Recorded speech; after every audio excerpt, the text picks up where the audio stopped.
Some updates, some downgrades, some news right here, right now.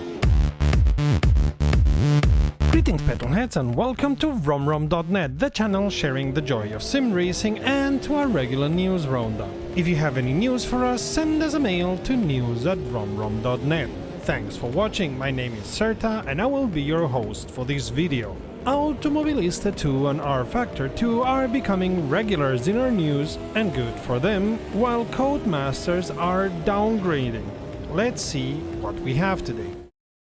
Okay, I know some of you are joking about it, but what the heck, as far as I know, you are laughing with me, so that's perfectly okay with me. Here goes yet another round of news about Automobilista 2. Version 1.2.1.4 is now out there, and Steam should have updated it already, or at least offering the update to you. While this is a small version, it includes what Reza hopes is the end of the issues between Automobilista 2 and G-Hub, the latter being mostly a useless piece of software, so if you don't really have a need for it, best uninstall it now. And almost as important, the fix for an issue that disqualified you when you left the pits. And while they still don't know why sometimes the AI hits you when leaving the pits, they are investigating the issue, and in the meantime they have disabled collision detection when leaving pits if there are AI drivers in the race. While they were at it, they did adjustments to the tire treads of many cars, some diffuser adjustments and some AI improvements. Oh, and the British tracks of Cadwell Park, Donington, Alton and Snetterton now also have seasonal foliage. And so it begins. Not long after being acquired by EA, Codemasters is getting rid of their CEO of 7 years as well as their CFO. Now, we don't need to feel sorry about them. We're sure not only have their stocks been in a good position for a while, their severance package will surely also be quite nice. These changes in the board are nothing atypical or even surprising when a company takes over another. But this signals a takeover by EA of the strategy of the company, both in the direction Codemaster games are going to move as well as the financial decisions. And as we all know, EA normally perverts any franchise they touch like a reverse Midas. That they are doing it so very soon after taking over means they are very eager for your hard-earned dollarinos, eurinos and whatever enos. While we don't think it will affect F1 2021 yet, we'll see how it goes with F1 2022 and other racing games. And as Ian Bell is still running Slightly Mad Studios, for now at least, we'll have to see what it means for Project Cars 4 if there is ever to be such a beast. Glazing through greasy fingerprints into our crystal ball, we suppose this will affect mostly the Dirt franchise and whatever they call the WRC games coming out soon after they are allowed to use the WRC license. Expect to be bombarded with micropayment opportunities very, very soon. We already talked about it when SCS were testing the waters, see the link up there, but now it's official. From version 1.41 on, Euro Truck Simulator 2 and American Truck Simulator will offer a way to play together with up to 8 people in a session hosted by one of you, driving together in a convoy, converging to some point to make a delivery, and whatever else you can think about. This is a great update of the driving experience in both games and a fantastic way to show appreciation for the community who's already been doing multiplayer thanks to some clever mods. Are you sitting well? If not, maybe the 3 new racing rigs by Tracktime are your thing, or the improved one.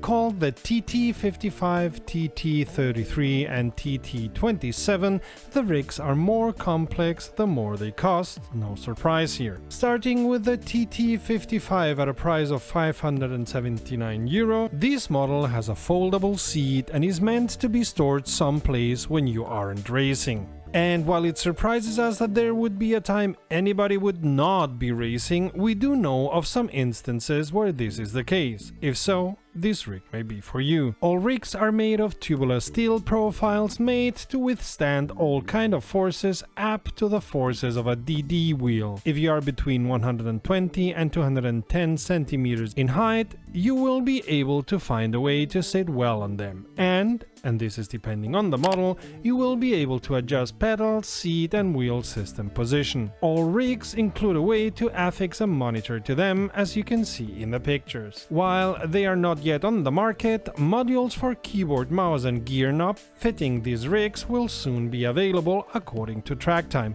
No word of a module for button boxes. Not only do tracks in the standard rFactor 2 get the lighting enhancements called PBR, now also the kart tracks part of the KartSim DLC got those, and 2 new vehicles and 4 new circuits. While KartSim, in my opinion, is not as good as KartCraft, it's a great DLC that is a lot of fun and maybe the next best thing compared to KartCraft. Again, in my opinion, the karts in Project Cars and Project Cars 2, as well as those in Assetto Corsa, don't come close to it, and the karts in Automobilista 2 still need a tiny little bit of polish to get there. But I digress.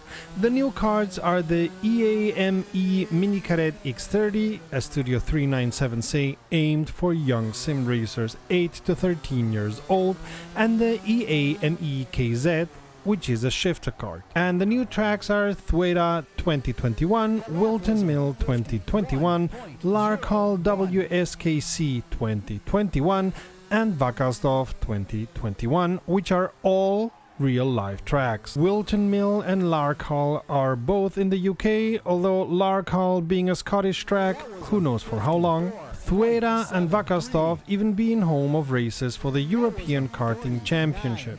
And if you are thinking about rock and headbanging, that's Wacken, a completely different place while still in Germany. Continuing with the great things in life, but going back to racing, a very interesting news is that KartSim content will be part of rFactor 2's competition system from now on. One thing we did not understand, and as the news broke yesterday we haven't been able to ask Studio 397, is if this is just part of KartSim or if these are added DLCs on top of the KartSim DLC, and the packs they have released here don't make it easy to understand either. As we own the KartSim DLC but can't find neither the new cards nor the new tracks, we expect you'll have to buy them extra. There's an update DLC with the new tracks and card for over €15 on Steam, so I suppose that's the one to go if you already own KartSim. And the way we understand it, the price for the new KartSim DLC, including the new cards and tracks, is almost €40 USD. Yikes. It seems we have to wait a little bit until Motorsport Games clears up the communication and DLC policy within rFactor 2, which we still consider a mess. Talking about the competition system, while visible work on it is going slowly, as they are deep in the code, and that's something you may notice the repercussions, but not see directly.